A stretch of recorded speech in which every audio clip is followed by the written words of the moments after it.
Kulingana na matokeo ambayo Yanga amekuwa akiyapata hapo nyuma, licha kukumbwa na misukosuko wa wachezaji kutoonyesha kile ambacho wengi walitarajia, tutegemee mchezo wa aina gani leo Yanga dhidi ya Mbeya City?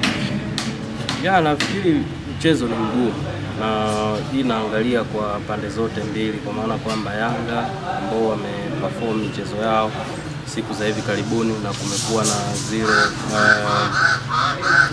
maneno ya watu tofauti, maoni kwamba timu haichezi vizuri ingawa wanapata matokeo. Unaiona ni timu ambayo hauwezi kuibeza pamoja na yote kwa sababu ya mazingira ambayo wapo nayo, lakini ni timu ambayo ni bingwa mtetezi. Kwa hiyo hawawezi kuanza mechi kinyonge, na ndio kitu ambacho nafikiri hata kocha Romain Folz anaweza tu akawa na ashaambiwa moja ya viwanja vigumu ni pamoja na uwanja wa Sokoine. Kinachotakiwa ni kuselect squad ambayo kimsingi inaweza kwenda kuwapa alama tatu.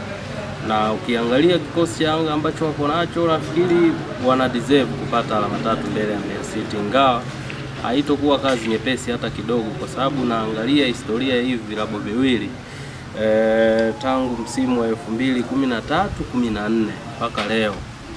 Unaikumbuka Mbeya City ya Juma Mwambusi, mechi ya kwanza kabisa ambayo wanakutana na Yanga ilikuwa sare ya 1-1 kwenye mzunguko wa kwanza wa ligi kuu.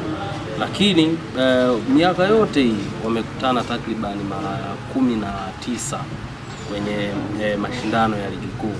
Kwa katika hiyo mara 19 Yanga ameshinda mara 10 kwenye ushindi wa moja kwa moja, lakini Mbeya City ameshinda mara moja huku sare zikienda 8. Na huo ushindi ambao Mbeya City alishinda ni msimu wa 2016-17 kama kumbukumbu zangu ziko sawa.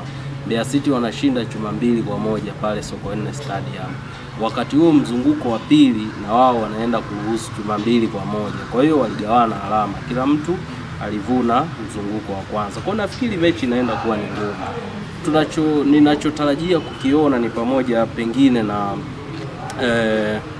kwenda kutizamia pengine commitment zaidi ya wachezaji wa Yanga kwa kuhitaji mchezo, kwa namna kwamba kwenye kipindi hiki ambacho timu tunaiona haiperform vizuri uwanjani ingawa matokeo wanapata, nafikiri inaweza ikawa ndo mechi ambao mwalimu akatumia zaidi wachezaji wengi ambao walikuwepo msimu uliopita, kwa ajili tu kwamba tayari hata yeye mazingira ya Mbeya ni mgeni, lakini pia pitch ya Sokoine na yeye anaenda kuiona for the first time.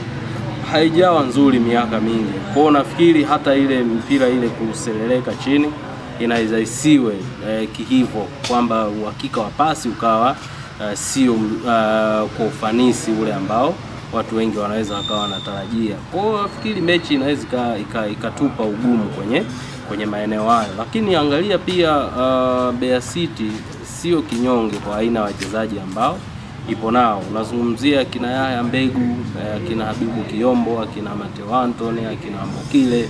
Sio wachezaji wa jana au juzi, wapo kwenye ligi kuu muda mrefu sana. Kama kina Mbokile au hata exposure ya nje ameipata kwenye klabu ya TP Englaba Mazembe ya DRC msimu kadhaa nyuma kabla hajarejea tena kwenye kikosi cha Mbeya City. Kwa unaiona ni Mbeya City ambayo kwa kuitazama tu kwa jina unaweza kuona kwamba kuna kitu ambacho wamekuwa nakifanya mbele ya Yanga.